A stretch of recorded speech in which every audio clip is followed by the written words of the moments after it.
भू संचलन के अंतर्गत हमने बलों का सामान्य अध्ययन किया कि अंतर्जात बल, बहिर्जात बल, अंतर्जात बल मुख्यतः डायस्ट्रोफिक फोर्सेज और आकस्मिक अंतर्जात बल। तो आज हम मुख्यतः डायस्ट्रोफिक फोर्सेज या फिर पटल विरूपणी बलों का अध्ययन करेंगे। तो हमने देखा कि जो पटल विरूपणी बल होते हैं ये दो प्रकार के होते हैं। एक होते हैं एपिरोजेनेटिक फोर्सेज यानी ऐसे बल जो ऊर्ध्वाधर रूप से कार्यरत होते हैं और जिनके द्वारा महाद्वीपों का निर्माण होता है, अतः इन्हें महाद्वीप निर्माणकारी बल के नाम से भी जाना जाता है। दूसरे प्रकार के होते हैं ऑरोजेनेटिक फोर्सेस। इनमें क्या होता है, जो बल की दिशा होती है वो क्षैतिज होती है, इसलिए इन्हें क्षैतिज बलों के नाम से भी जाना जाता है। तो अब हम सर्वप्रथम अध्ययन करते हैं डायस्ट्रोफिक फोर्सेस।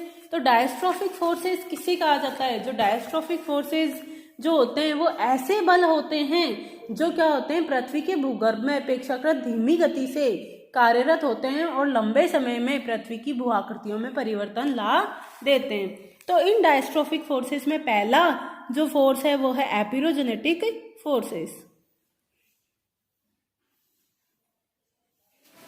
या फिर महाद्वीप निर्माणकारी बल। तो हमने देखा जो एपिरोजेनेटिक फोर्सेस होते हैं ये मुख्यतः किस प्रकार के बल होते हैं? क्षैतिज बल होते हैं, ऊर्ध्वाधर बल होते हैं, ऊर्ध्वाधर बल होते हैं। ऊर्ध्वाधर बल का मतलब होता है इसमें जो चट्टानों का मूवमेंट होगा वो क्या होगा, ऊर्ध्वाधर दिशा में ऊपर या फिर नीचे होगा। तो सबसे पहले इस शब्द की उत्पत्ति के बारे में जाना जाए तो एपिरोजेनेटिक या एपिरोजेनेटिक फोर्सेस जो शब्द है ये मुख्यतः ग्रीक शब्द है। ग्रीक शब्द किससे बना है? एपिरोस प्लस जेनेसिस से। किससे? एपिरोस प्लस जेनेसिस तो एपिरोस का मतलब होता है महाद्वीप, जेनेसिस मतलब उत्पत्ति, अर्थात महाद्वीपों की उत्पत्ति करने वाले बलों को एपिरोजेनेटिक फोर्सेस कहा गया। तो एपिरोजेनेटिक फोर्सेस का सामान्य जो अगर अर्थ की बात की जाए तो सामान्य अर्थ हो जाएगा इसका महाद्वीप निर्माणकारी बल। तो इसमें हमने देखा था कि ये जो बल होते हैं ये मुख्यतः किस प्रकार के होते हैं? ऊर्ध्वाधर बल होते हैं, अर्थात इसमें चट्टानों का संचलन किस प्रकार होगा? लंबवत होगा। यानी चट्टानों का संचलन कैसा होगा? लंबवत होगा, यानी चट्टानें या तो ऊपर की ओर खिसकेगी या फिर नीचे की ओर जाएगी। तो अगर चट्टानों का मूवमेंट इसमें ऊपर की तरफ होता है, सतह से ऊपर की ओर होता है, तो इसको अपवार्ड फोर्सेस के नाम से जाना जाता है। चट्टानों का संचलन अगर ऊपर की ओर होता है तो इसको अपवार्ड फोर्सेस के नाम से जाना जाता है, और अगर चट्टानों का संचलन सतह से नीचे की ओर, क्षैतिज से लंबवत नीचे की ओर होगा तो उसको डाउनवर्ड फोर्सेस के नाम से जाना जाएगा। तो ये जो अपवार्ड फोर्सेस होते हैं, जब चट्टानों का संचलन अपेक्षाकृत ऊपर की ओर होगा तो ये मुख्यतः इस दो प्रकार का होता है, या तो इसे उत्थान के नाम से जाना जाता है या फिर इसे इमरजेंस के नाम से जाना जाता है।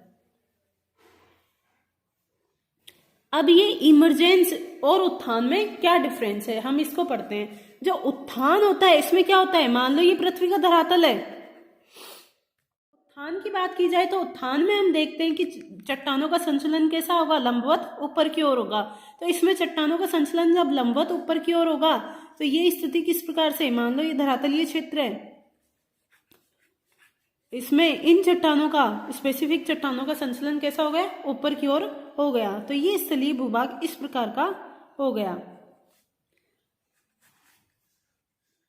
तो ये ऊपर उठ गया क्योंकि इसमें क्या हो गया, जो बल है वो लंबवत ऊपर की ओर गतिशील थे। तो अब देखा जाए तो पृथ्वी की इस सतह की तुलना में ये क्षेत्र क्या हो गया? अपेक्षाकृत ऊपर की ओर उठ गया। तो इसे उत्थान के नाम से जाना जाता है। अर्थात उत्थान क्या हो गया? जब कोई क्षेत्र अपने आसपास की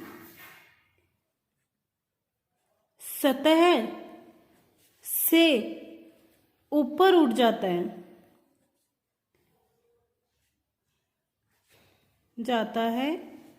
तो इसे उत्थान कहा जाता है। अर्थात जब कोई क्षेत्र अपने आसपास की सतह की तुलना में अपेक्षाकृत बल के कारण ऊपर उठ जाता है तो इसे उत्थान के नाम से जाना जाता है। दूसरे अगर हम बात करते हैं इमरजेंस की, तो इमरजेंस जो होता है ये शब्दावली मुख्यतः सागरीय सतह के निकट होती है, अर्थात तटीय भागों के लिए प्रयुक्त की जाती है। तो इसमें क्या होता है कि मान लो ये क्षेत्र इस प्रकार का था और यहाँ तक सागर सागरीय क्षेत्र था। लेकिन अब इस क्षेत्र में क्या हो गया, लंबवत संचलन के कारण अपवार्ड फोर्सेज, जो एपिरोजेनेटिक फोर्सेज है उसमें अपवार्ड फोर्सेज के कारण ये वाला क्षेत्र जो हो गया, ये क्या हो गया, ऊपर उठ गया। ऊपर उठने के कारण ये वाला जो क्षेत्र होगा ये ऊपर की ओर आ जाएगा।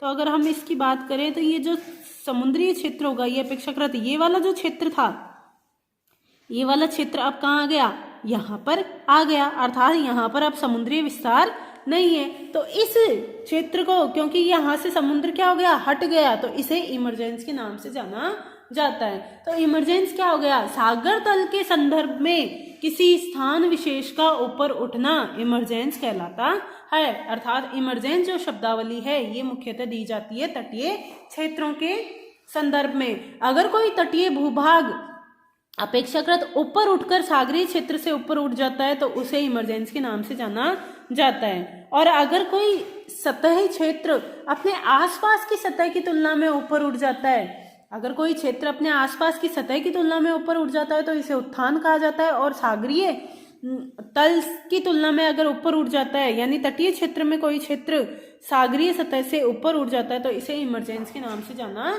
जाता है। अब बात की जाए डाउनवर्ड फोर्सेस की, तो डाउनवर्ड फोर्सेस भी मुख्यतः दो प्रकार के होते हैं। एक होता है अवतलन, तो अवतलन सेम वही है। मान लो कोई क्षेत्र विशेष क्या होगा, अपने आसपास की सतह की तुलना में डाउन, अब ये फोर्सेस कैसे होते हैं, डाउनवर्ड फोर्सेस। डाउनवर्ड फोर्सेस में क्या होगा, चट्टाने क्या होगी, जो बल होगा वो कार्यरत होगा कैसा, लंबवत नीचे की ओर। तो ये क्षेत्र इस प्रकार से, अब इस प्रकार से बन जाएगा। तो ये इस क्षेत्र में क्या होगा, ये वाला जो क्षेत्र होगा अपने आसपास की सतह में, आसपास की सतह की तुलना में क्या हो गया, नीचे की ओर धंस गया, क्योंकि यहाँ पर लंबवत नीचे की ओर बल कार्यरत हुआ। तो इसे अवतलन के नाम से जाना जाता है। अर्थात अगर कोई क्षेत्र अपने आसपास की सतह की तुलना में नीचे धंस जाता है तो इसे ही अवतलन के नाम से जाना जाता है। दूसरा हो गया इसमें सबमर्जेंस।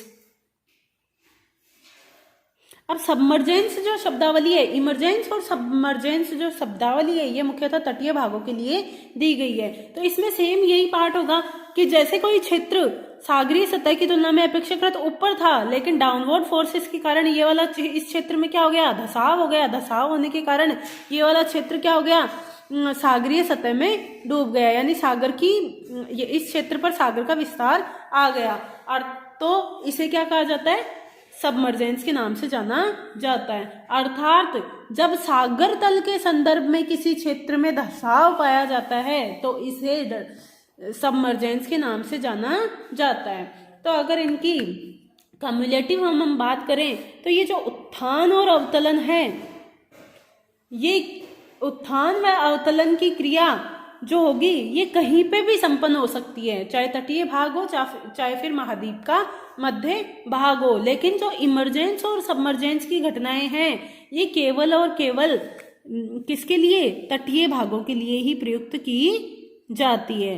अगर कोई तटीय क्षेत्र अपने आसपास, अगर कोई तटीय क्षेत्र समुद्र तल से ऊपर उठ जाता है तो इसे इमरजेंस के नाम से जाना जाता है। और अगर कोई तटीय क्षेत्र सागर तल से नीचे धंस जाता है तो इसे सबमर्जेंस के नाम से जाना जाता है।